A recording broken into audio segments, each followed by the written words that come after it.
Sensizliğe dözmür ürək yarım, qəlbim sinəmdə çırpınar canım. İstər sənin yanında mən qalım, getmə əzizim sevgili yarım.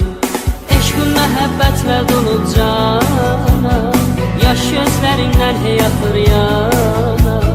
Sən bax mənə yarım yana yana, qoy bu məhəbbət daimi qala. Səndən sonra heç bir kəsim yoxdur, getmə yarım getsin qəmin çoxdur. Ağlar keçər hər günlərim sənsiz, çətin gülə dodaqlarım mənsiz. Səndən sonra heç bir kəsim yoxdur, getmə yarım getsin qəmin çoxdur.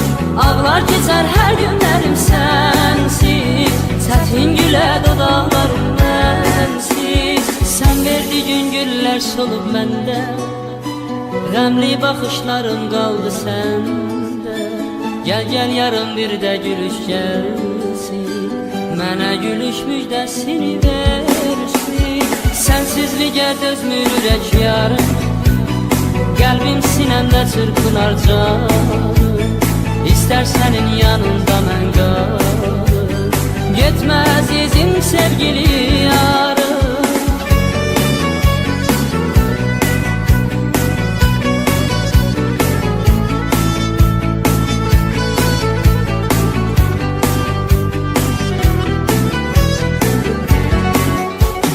Yandım alışdım eşqüyə yarım, dərdə düşüb sənsiz mənim canım.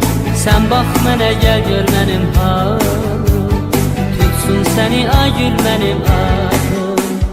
Getmə qərarım otlanıb yandan, özgədimə ağlar günə qallar. Hər bir baxışla dərdini ağlar, rüyalarda səni yada sallar.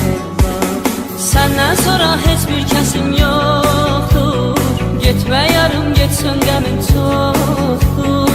Ağlar keçər hər günlərim sənsiz, çətin gülə dodaqlarım mənsiz. Səndən sonra heç bir kəsim yoxdur, getmə yarım getsin qəmin çoxdur.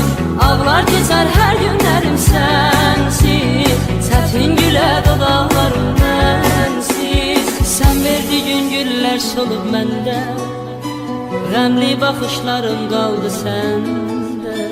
Gəl gəl yarım bir də gülüş gəlsin, mənə gülüş müjdəsini ver.